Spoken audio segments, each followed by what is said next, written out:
So what is up, you guys? It's the Bombing Omen, and I'm bringing you guys a controller comparison and controller review.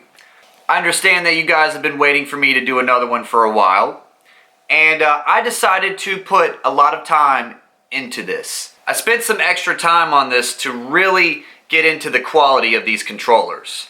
Also, in the past, I have not been too accurate when it came to details on these controllers. Mainly, my controller reviews are me opening it up for the first time and then using it and making a review about it. I am taking two controllers and I've put at least 1 month's worth of usage into them. And I'm going to tell you guys which one I would rather use. Before we get any further, you guys, can you please hit that like button? Because I spent a lot of time on this video. I also want to apologize that my reviews aren't exactly in the best quality regarding video and sound. I don't have a fancy camera. I don't have a fancy mic. Sorry, guys.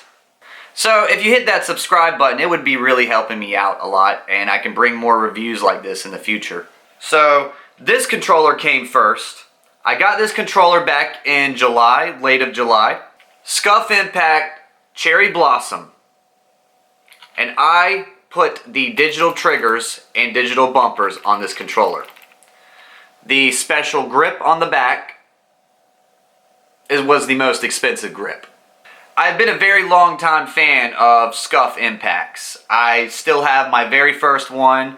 It's been repaired a few times.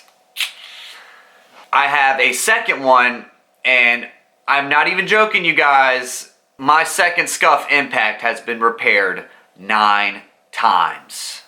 But, of course, Scuf, they don't really mess around when it comes to cosmetics on a controller.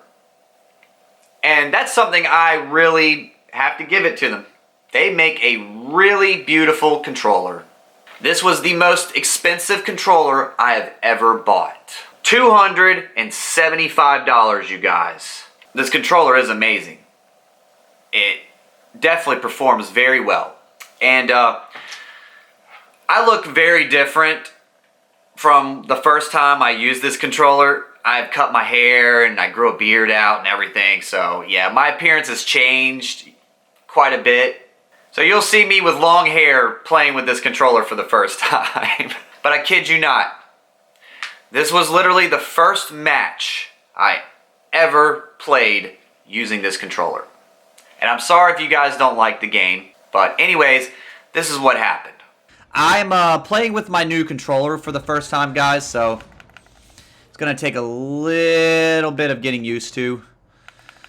Oh my god, dude, this digital trigger setup is ridiculous. I barely press it.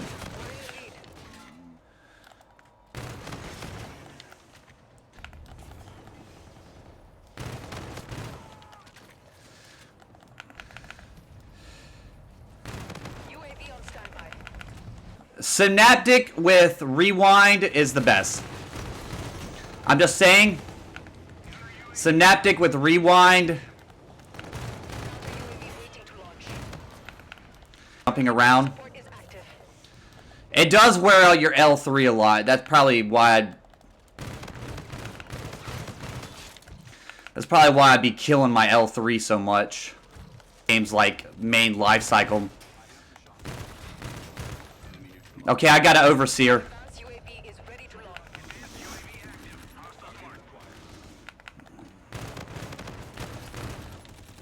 He is literally camping. Ooh, he put a shot on me too. Wow, dude. That kill, but whatever.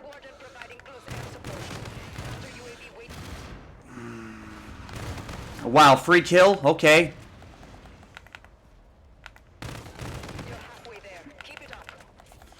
Nine more kills. 8, 7, I think. 7, whatever. Whoa! That was so close. 5. 4.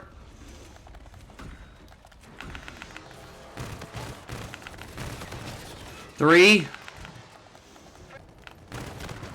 2, 1.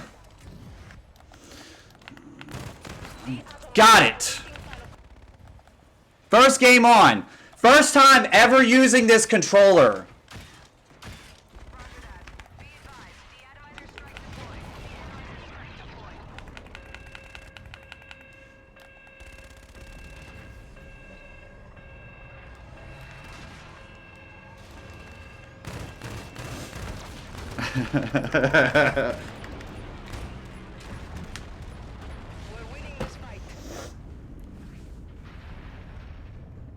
Now, as you can see, it served me pretty well.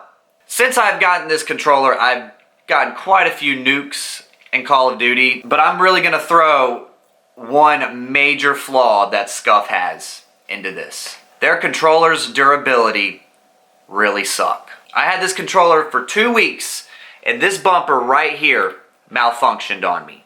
It would stay locked. I would press it and it would stay activated. It was broken. I wasn't rough with it. It seems to be a major issue with Scuf controllers, that they wear out very easily and they break very easily. I've had this issue for quite a few years. Although I really love them, they're very beautiful controllers. They perform very well. Durability is a serious issue with them. Not everybody's gonna have the same experience. Some people's Scuf controllers last forever, and that's amazing. My first Scuf Impact, I had it for almost 2 years before it needed a repair. But this controller is the most expensive controller I've ever bought. $275, button wore out on it. 2 weeks. So that's the biggest flaw I have found using this controller. Now we're moving on to product number 2. The ExtremeRate Dawn Remap Kit 2.0. This is an upgrade from the original Dawn Remap Kit. 2 paddles. Scuf Impact has 4 paddles. But me personally, 2 paddles is enough. It really is. When you start adding like 4 paddles and extra buttons on the side, it's just too much for me. Some people have different opinions now, but this is just me. The ExtremeRate 2.0 has now integrated trigger stops. That is a pretty big deal, you guys. They're easy to switch on and off. In order to remap this controller, it has a little sensor in the middle of it, right there. Barely see it, but you'll see it after I activate it. Hold your finger on it for 5 seconds.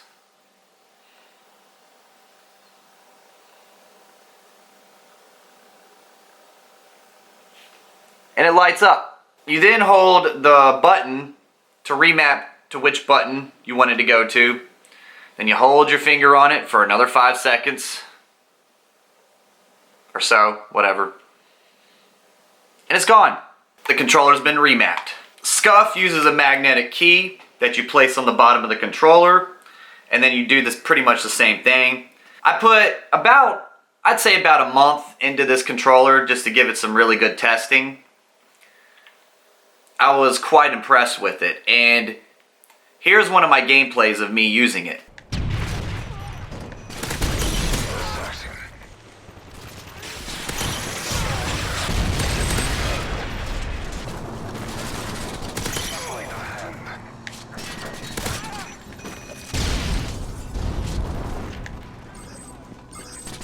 Specialist bonus achieved.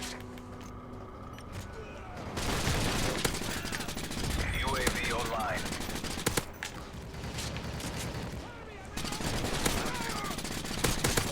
Oh my god.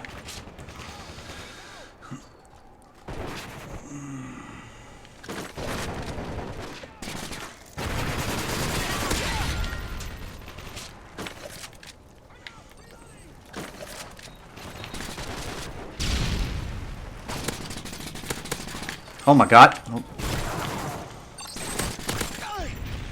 UAV online. Identified. I got really lucky because I had a UAV up.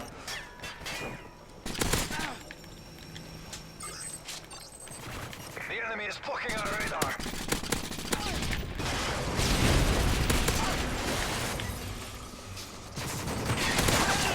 Care package on the way. That dude was trying to hunt me down.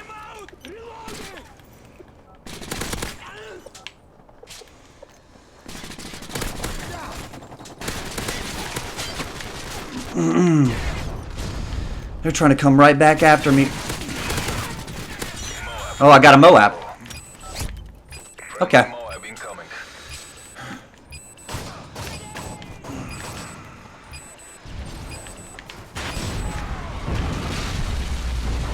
Okay. Looks like there was somebody trying to come up on me right here.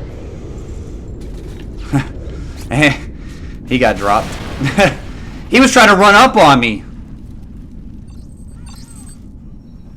Kill confirmed. Yeah, so I think this thing's pretty good, you guys. I spent like a little over, what, a week, almost 2 weeks, like using it and trying to get a good feel for it, and I think I like it, you guys. As you can see, this product stands up pretty well. Now let's go into how much it costed me. ExtremeRate sent the backplate to me for free. The controller costed me 60 bucks, but I know that people can get controllers for a lot cheaper than that. And we run into the biggest downfall to this product. You have to put it together. The part will cost you $35, but generally speaking, you could have a Scuf-like controller for less than $100. You just got to put it together. You have to know what you're doing. I chose to have my kit micro soldered, and I cannot tell you anything about putting this together. I had a professional put it together. I wanted to make sure it was done right. But there are tutorials on how to put this together that ExtremeRate does have on their YouTube channel, and I'll leave the link in my description. I'll also leave the link on where you can find this product. I think they have a pretty good future ahead of them. They also announced to me that they are coming out with a new tournament controller for PS4. Picture of it right here. Now we're going to compare these controllers. Which one would I rather use? Both have a lot of good qualities. Both have flaws as well. So we're going to start off. Scuf makes a prettier controller. Scuf, you can make your controllers lighter. You could probably do the same thing with this if you removed your rumble packs, but I left them in. Is weight a big deal? Not really. This Scuf has digital triggers. What do digital triggers do? Well, when you press it, it's basically a mouse click. And it activates pretty fast. I would say it activates just a little bit faster than trigger stops. They're pretty sensitive. I paid $40 extra to have both the bumpers and the triggers digital. That's more than just this kit itself. Performance. Yeah, this controller really performs well. I have to say Scuf does a pretty good job making a high performance controller. Durability, 2 weeks, I had to get a repair done to this controller. The ExtremeRate still performs the same the day I had it built. Which one's easier to remap? I would say they're both the same. Paddles. The paddles on this fit pretty well in your hand. It only comes with 2 this time, instead of 4 like last time from the original, but it also came with the trigger stops, so we'll give that a good pass on there. Scuf has 4 paddles. Some Scufs have 2 paddles. Some Scufs have 6 extra buttons on them. If you like a lot of buttons on your controller, maybe Scuf is the way to go. I've mentioned before that Scufs are clearly cosmetically superior to the ExtremeRate. But is that a big deal? Not really. A pretty controller is not going to make you play any better. Although, I really do like the customizable options on Scufs, for sure. And a lot of those options can be pretty game changing. I don't use the stock thumbsticks on this controller, obviously. In fact, I use a curved and dome. I use a curved and dome setup. And I put the dome on the left. But if you know what you're doing, you could change out these as well. I use the stocks. So Scuf does have the advantage when it comes to thumbsticks, for sure. One thing I really don't like about the Impact is the audio jack. It's way up in there, and I've had headphones that have actually not worked for this. Dead serious. The stock, it's easy to just put it in there. Now they do have the Scuf 4PS, which uses a very similar style to this controller, so if you're having issues with that, you might be better off with the 4PS. When it came to usage, this controller outlasted this one. when it came to durability, you guys. I was highly disappointed on that factor. $275, $100. Scuf, you gotta do things better. One of the main issues I've had with these controllers is the L3 wears out really easily. Now, I've stated that the digital triggers are superior to the trigger stops, but they only lasted 2 weeks. If you need a controller for a tournament, the Scuf Impact is a good route to go. I don't expect this controller to break on me the first day I use it. Hasn't happened yet. Keyword, yet. Now, I will say that ExtremeRate's trigger stops are actually highly superior to Scuf's trigger stops. This is my first Impact. I love this controller. 2 of these trophies on my wall right here were me playing with this controller. As you can see, their trigger stops require a key. There are a few games actually where using trigger stops and digital triggers is bad. Driving games is a very good example. There are quite a few times when I'm playing a battle royale game and the trigger stops actually messed me up when it came to driving a car. So I'd have to go in there, twist it, turn it off, and that was pretty annoying. Digital triggers and bumpers, there is no turning them off. So when you're driving a car, you're either going 0 to 100. Now trigger stops activate the triggers to the bare minimum. When trigger stops are on, your car is going slow. There are actually disadvantages to using trigger stops and the digital bumpers. ExtremeRate's trigger stops are superior to Scuf's trigger stops. Why? Because you can easily turn them on and off with the flick of a switch. ExtremeRate actually beats Scuf at something. Do I like the digital bumpers and triggers?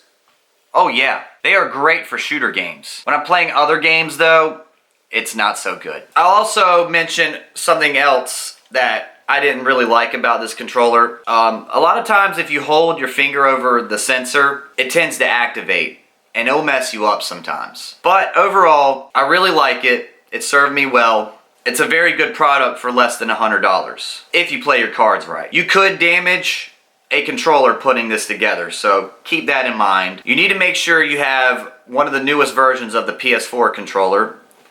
As you can see, the light bar on the top of the touchpad, it has to have that or else this is not going to work. But I really did enjoy this controller, and although it doesn't match Scuf when it comes to cosmetics, obviously, it's still not a very bad looking piece of gaming hardware. Now we're going to come down to the real question here. Which one would I rather use? I'm always going to have to roll with my boy, the Scuf Impact. First time I ever used this, I got a nuke really fast. Took me a couple tries with this controller. Did this controller serve me well? Oh yeah. And you gotta keep in mind that I'm not the best Call of Duty player in the world. There are times when people are using a regular controller and they'll make me look bad. So you also gotta ask yourself, how good are you? And how much better do you wanna be? And how much are you willing to spend? What seems more worth your money? I have a lot of faith in this company though. I see a really big future ahead of them. They're releasing a new lineup of PS4 controllers. Even though the PS5 is about to come out soon, a lot of people are not going to switch to PS5. A lot of people are going to remain on the PS4 for a good while. Scuf tends to have a problem moving on really fast, and they discontinue support on their controllers. A lot of times Scuf abandons support on their products after like 2 to 3 years. So if something breaks on them, they're officially a paperweight now. Bye-bye $200-something. They tend to move on pretty fast. But ExtremeRate, though, will still continue support on these controllers.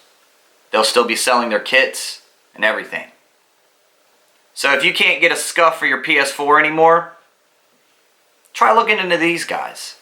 It looks like they're going to stick around on PS4 for a good while. But I will say that Scuf narrowly beats ExtremeRate when it comes to performance, but if I want a controller that's going to last me a good while, I'm probably going to use these guys. So you think about what you want in this situation. This is an ordeal of quality versus quantity, but then again, the quantity is not looking too bad. At the end of this comparison and review, I would say that when this controller dies on me and I can't get it fixed anymore, I'm going to be using this one.